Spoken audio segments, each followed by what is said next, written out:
বন্ধুরা, জীবনটা একটা কঠিন বীজগণিত। আর পরিবার হলো আমাদের সেই হিসেবের খাতা। আজ সেই হিসেবের খাতার কথা বলবো, যেখানে সমস্ত বিনিয়োগ ছিল বিশ্বাসে আর ফল মিলেছিল বিশ্বাসঘাতকতায়। এই কাহিনী বাসন্তী দেবী এবং রমেশচন্দ্র বাবুর, যাদের সারা জীবনে পুঁজি ছিল কেবলই তাদের তিন সন্তান, সুমন, নিরঞ্জন আর আভা। রমেশচন্দ্রবাবু সরকারি চাকরি থেকে অবসর নিয়েছিলেন। তার একমাত্র গর্ব ছিল সেই তিন কামরার বাড়িটি, যা তিনি বহু ত্যাগ স্বীকার করে তৈরি করেছিলেন।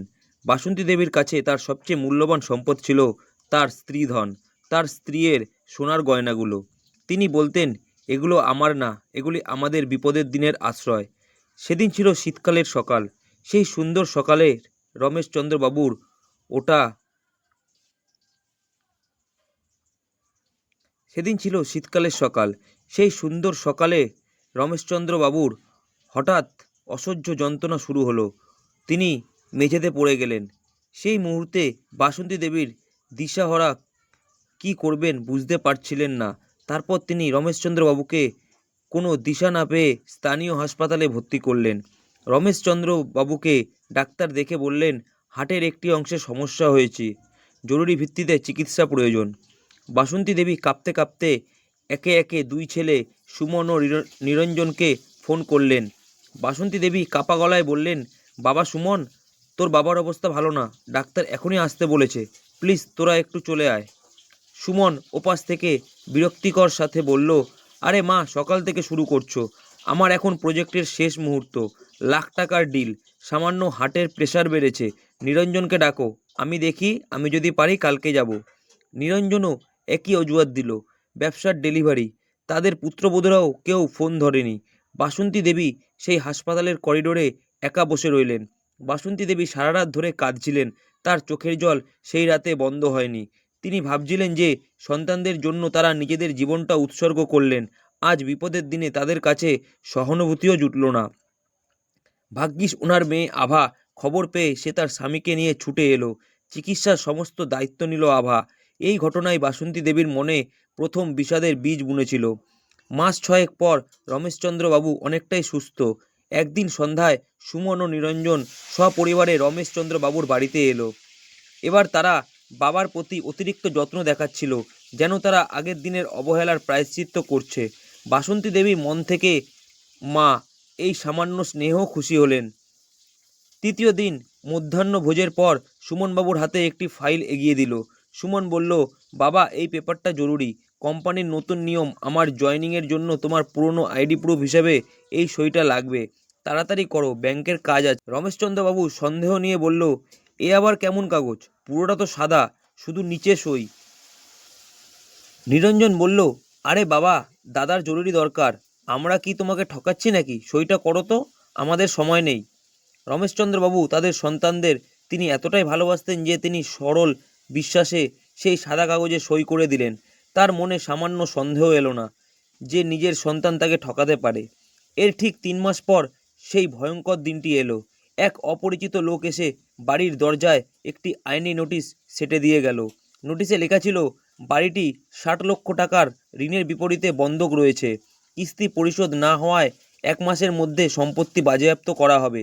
সেই নোটিশটি দেখে বাসন্তী দেবীর হাতে একটি চায়ের কাপ ছিল, সেই চায়ের কাপটি মেঝেতে পড়ে গেল।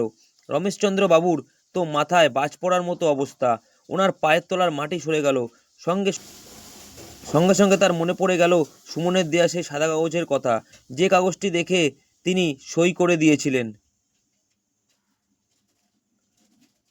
তারা দুজনেই ছেলেদের ফোন করলেন। সুমন ও নিরঞ্জন তখন বাধ্য হয়ে বাড়ি এলো, কিন্তু তাদের মুখে অনুশোচনার লেশমাত্র ছিল না। বাসন্তী দেবী চিৎকার করে বলল, তোমরা আমাদের সাথে এমন প্রতারণা কেন করলে? আমাদের মাথা গোঁজার ঠাঁই বন্ধ রেখে 60 লক্ষ টাকা ঋণ কেন নিলে? একবার আমাদের জিজ্ঞেস করলে না? সুমন্ত শান্ত গলায় বলল, মা, তুমি চেঁচিও না, আমার কথাটা শোনো। আমার ব্যবসা শুরু করার জন্য এই টাকাটার খুব দরকার ছিল, আর বাবা তো টাকা দিচ্ছিল না, তাই আমরা বাধ্য হলাম। তোমরা চিন্তা করো না, আমরা ঠিক শোধ করে দেব। রমেশচন্দ্র বাবু অবিশ্বাসের সুরে বললেন, শোধ দেবে মানেটা কি? 2 বছরে তো তোমরা এখনো একটা কিস্তিও শোধ করোনি, আবার বলছো শোধ করে দেব? এই এতগুলো টাকা তোমরা কি করেছো? ঠিক তখনই নিরঞ্জনের স্ত্রী মীরা নাটক শুরু করলো। মীরা বলল, আমরা কেন টাকা শোধ করব, বরং আগে আমাদের গয়না ফেরত দাও। গতবার যখন আমরা এসেছিলাম আমার আর রাধার সোনার হারগুলো তো আমরা আলমারিতেই রেখেছিলাম। মা, এখন তো দেখছি সেখানে নেই। আমাদের মনে হচ্ছে তুমি লুকিয়ে রেখেছো। অপমানের এই চরম আঘাতে বাসন্তী দেবী মাটিতে বসে পড়লেন। যে সন্তানদের জন্য তিনি ত্যাগ করেছেন তারাই তাকে আজ চোর বলছে। তার কষ্টার্জিত স্ত্রীধন যে গোপনে পুত্রবধূরা সরিয়ে ফেলেছে, সেই সন্দেহের অবকাশও তখন তিনি পেলেন না। রমেশচন্দ্রবাবু প্রচণ্ড রাগে চিৎকার করে বললেন, তোমরা এখনই বেরিয়ে যাও আমার বাড়ি থেকে। তোমাদের মতো বিশ্বাসঘাতক সন্তান আমি চাই না। দুই ছেলে ও তাদের স্ত্রীরা কোনো অনুতাপ না দেখিয়ে বাড়ি ছেড়ে চলে গেল। সেই সময় আভা এলো। মা বাবার চোখে জল আর বিশ্বস্ত অবস্থা দেখে সে বুঝতে পারল কিছু একটা ভয়ঙ্কর ঘটনা ঘটেছে। সুচিত্রা দেবী তখন কান্না চেপে তাদের সঙ্গে ঘটা সব কথা মেয়েকে খুলে বললেন। আভা নিজের স্বামীকে বলল, অরবিন্দ, তুমি শুনলে? ওরা শুধু বাবা মায়ের সঙ্গে প্রতারণা করেনি, ওরা তাদের সম্মানকেও মাটিতে মিশিয়ে দিয়েছে। আমি এই অন্যায় সহ্য করব না। আভা তৎক্ষণাৎ তার স্বামীর সাথে এবং শ্বশুরবাড়ির সাথে কথা বলল। আবার শ্বশুর, যিনি ছিলেন একজন প্রাক্তন ব্যাংক ম্যানেজার, তিনি আবেগমুক্ত হয়ে পুরো পরিস্থিতি বিচার করলেন। আবার শ্বশুরমশাই বললেন, চিন্তা করো না রমেশ ভাই, তোমাদের এই বাড়ি তোমাদেরই থাকবে। আমার ছেলে অরবিন্দ আর আমি মিলে এই ঋণের সব টাকা শোধ করব। তোমাদের মাথা গোঁজার ঠাঁই আমরা কোনোভাবেই কেড়ে নিয়ে যেতে দেব না। পরের দিনই তারা সম্পূর্ণ ৬২ লক্ষ টাকা শোধ করে দিলেন এবং বাড়িটিকে বাজেয়াপ্ত হওয়া থেকে বাঁচালেন। এরপর বাসন্তী দেবী ও রমেশচন্দ্র বাবু কীভাবে যে তাদের কৃতজ্ঞতা জানাবেন তার ভাষা খুঁজে পাচ্ছিলেন না। ওনারা হাত জোড়ো করে বললেন, আপনাদের এই ঋণ আমরা সারা জীবনেও শোধ করতে পারবো না। আপনাদেরকে অসংখ্য ধন্যবাদ। আপনারা যদি না থাকতেন আমাদের যে কী হতো। তখন আবার শ্বশুরমশাই বললেন, আরে আপনারা তো আমার বৌমার মা বাবা হন, সেই হিসেবে আপনারা তো আমাদের আত্মীয় হলেন না। আপনাদেরকে সাহায্য করাটা তো আমার কর্তব্য। বাড়ি রক্ষা হওয়ার পর আবার শুরু করলো তার আসল খেলা। সে তার ভাই ও বৌদিদের বিরুদ্ধে বিশ্বাসঘাতকতা, জালিয়াতি এবং গহনা আত্মসাৎ এর মামলা দায়ের করলো।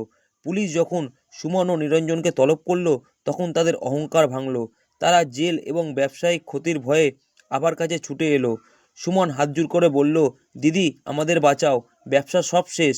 বাবা মায়ের সাথে যা করেছি তার জন্য আমরা ক্ষমা চাইছি।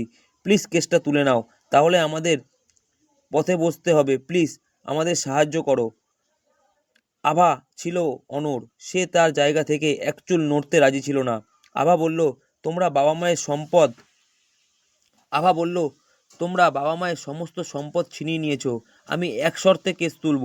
তোমরা ১ মাসের মধ্যে আমার মায়ের গয়না ফিরিয়ে দেবে এবং সমস্ত আর্থিক ক্ষতিপূরণ দেবে। আর এগুলো যদি না করো তাহলে আমি কেস কোনো মতেই তুলব না। তোমরা জেলে পড়ে পড়ে পচবে।